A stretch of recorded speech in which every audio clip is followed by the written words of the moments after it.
EVM ధ్వంసం కేసులో మాజీ ఎమ్మెల్యే పిన్నెల్లి రామకృష్ణారెడ్డికి హైకోర్టు ఇచ్చిన గడువు నేటితో ముగియనుంది. ఇవాళ విచారణకు రానున్న కేసులో పిన్నెల్లి రామకృష్ణారెడ్డిని హైకోర్టు ధర్మాసనం అరెస్టు చేయమంటుందా లేక బెయిల్ పొడిగిస్తుందా అనే దానిపై ఉత్కంఠ నెలకొంది. పలు హత్యాయత్నం కేసులో ఈవీఎం ధ్వంసం కేసు ఆయనపై నమోదయ్యాయి. వీటిపై ముందస్తు బెయిల్ కోరుతూ పిన్నెల్లి హైకోర్టును ఆశ్రయించారు. హైకోర్టు ఇవాళ వరకు పిన్నెల్లిని అరెస్ట్ చేయొద్దని ధర్మాసనం అయితే ఆదేశించింది. ఇవాళ మరోసారి వాదనలు జరిగిన తర్వాత తీర్పు వెల్లడించనుంది.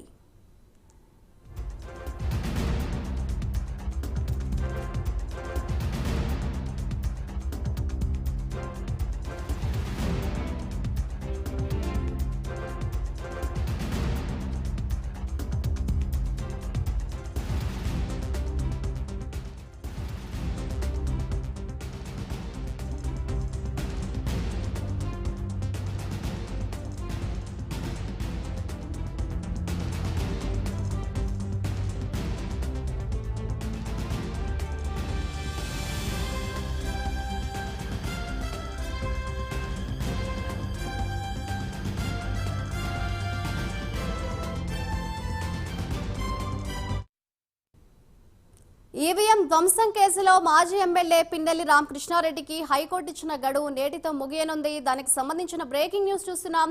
ఇవాళ విచారణకు రానున్న కేసులో పిన్నెల్లి రామకృష్ణారెడ్డిని హైకోర్టు ధర్మాసనం అరెస్టు చేయమంటుందా లేక బెయిల్ పొడిగిస్తుందన్నా అన్న దానిపై ఉత్కంఠ అయితే నెలకొంది.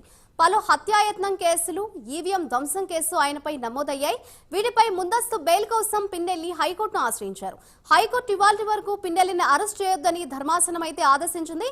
ఇవాళ మరోసారి వాదనలు జరిగిన తర్వాత తీర్పును వెల్లడించనుంది. ఇదే అంశంపై మరింత సమాచారాన్ని మా ప్రతినిధి రవికృష్ణ అందిస్తారు. రవికృష్ణ, చెప్పండి, మొత్తానికి చూస్తే పిన్నెల్లికి సంబంధించిన కేసులకు సంబంధించిన విచారణ అయితే ఇవాళ ఎన్ని గంటలకు జరగబోయే అవకాశం ఉందని అనుకోవచ్చు అంటారు? మాదిరి పిన్నెల్లి రామకృష్ణారెడ్డికి సంబంధించిన ఏదైతే ఆ హైకోర్టులో ఉన్నటువంటి కేసుకు సంబంధించి మాత్రం సస్పెన్స్ కొనసాగుతుందని చెప్పుకోవచ్చు.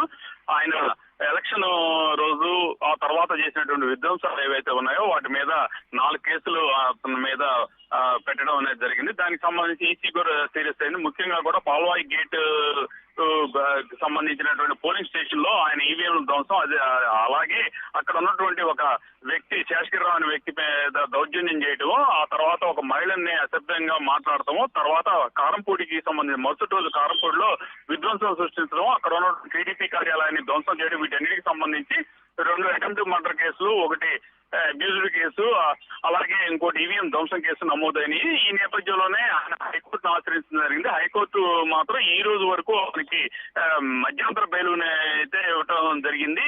ముఖ్యంగా కూడా మధ్యంతర బెయిల్ ఇచ్చేటువంటి సందర్భంలో కూడా ఆయన నర్సాపేటలోనే ఉండాలి. నర్సాపేట నుంచి ప్రతిరోజు కూడా ఎస్పీ ఆఫీస్ కి వెళ్లి ఆయన సంతకం పెట్టాలి అని చెప్పిన పరిస్థితి. అయితే సుప్రీంకోర్టును కూడా సుప్రీంకోర్టుకి బాధితులు పిన్నెల్లి రామకృష్ణారెడ్డి బాధితులు ఆశ్రయించిన సందర్భంలో సుప్రీంకోర్టు కూడా న్యాయ వ్యవస్థ మీద ప్రజలకు నమ్మకం ఉన్నారంటే ఇలాంటి విధ్వంసాలు సృష్టించిన వాళ్ళకి కఠినమైన శిక్షణ పడాలి అని చెప్పినటువంటి పరిస్థితి అయితే ఉంది. ఈ నేపథ్యంలోనే ఆయనకైతే ఈ రోజుతో గడువు ముగియనుంది. ఆయనకి సంబంధించి హైకోర్టులో ఆఫ్టర్ లంచ్ తర్వాత ఆయనకి సంబంధించిన కేసు సంబంధించి విచారణ జరిగే అవకాశం అయితే ఉంటుంది. Madhuri, thank you Ravikrishna.